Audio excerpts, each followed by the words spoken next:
Mga everyday na gawain ko bilang isang nanay, asawa at content creator. Hello mga Marites! For today's video, finally naka8 oras na tulog rugo ako. Mahimbing pa nga yung tulog ng mga junakis ko dyan, kaya bumangon na ako para magawa ko na rin yung mga gawaing bahay ko. Diyos ko, lutang pa nga ako dyan at parang nabigla yung katawan ko at naka8 oras na tulog rugo ako. Paggising ko, wala na yung asawa ko at namalengke na nga siya ng uulamin namin. Nasanay na nga yung asawa ko sa routine namin to at siya na yung gumagawa sa mga gawaing bahay ko at namamalengke. At syempre, pabor sa akin to dahil nagiging Disney princess ako. Habang hinihintay ko yung asawa ko, nagkape na muna ako dyan at nakinig ng mga worship song.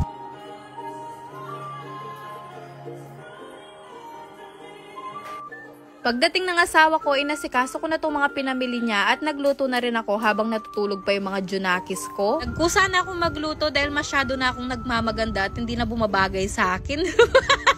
Magluluto ako ng tortang talong at imbis na pakuluin ko yung mga talong, inihaw ko na lang dito sa stove. Habang nga nagluluto ako dyan, bigla namang nagising si Zap kaya pinadedi ko na muna.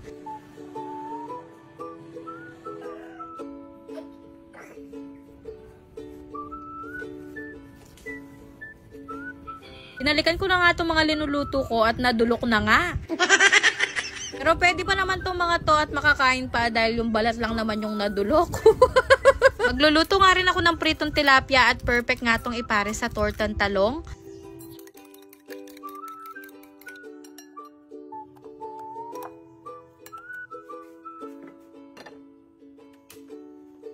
Bagong mantika nga yung linagay ko dyan, pero gagamitin ko pa rin yung used oil para ipang prito ng tilapia. Sayang kasi to at wala naman akong karapatang mag-inarte dahil hindi naman ako kagandaan at hindi rin ako mayaman. Naido ng mga tilapia na to, patay na, naglalaban pa, sisirain pa yung kutis porcelana ko. Ay, kabalak kanda mulag, mayarti ka pa dar. Na perfect ko nga yung pagkakaluto ng tilapia at in fairness, hindi ko rugo na suno. Ay Diyos ko, pwedeng-pwede na talaga akong maging chef. Ay Diyos ko rugo, nagprito lang siya, chef na daw.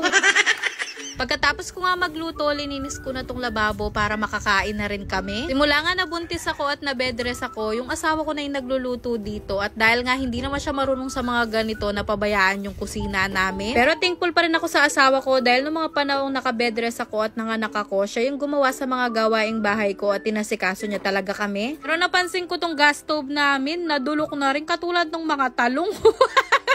Ay Diyos ko rugo, anong nangyari? O, may pa kanyan larugo reni. Pero syempre, wala naman akong karapatang magreklamo at magputak-putak dyan dahil baka ibalibag parugo sa akin ng asawa ko to. Buka baka sabihin niya pa sa akin, pasalamat ka nagluluto ako imbis na ikaw magluto.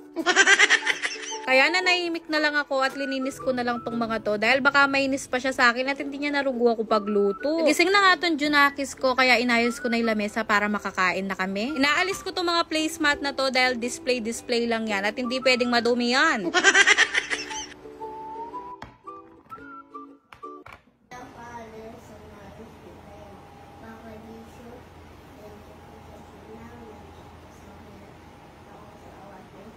Saka blessing.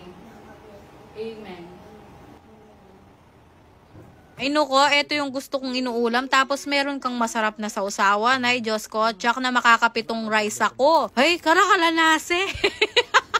Nukoy Marites, katako mo. O, kain po tayo. O, hanggang dito na muna. Sana naman napasaya at nalibang ko kayo ngayong araw. Pa-share naman po nitong video ko. Salamat. Love you, mama. Chup chup.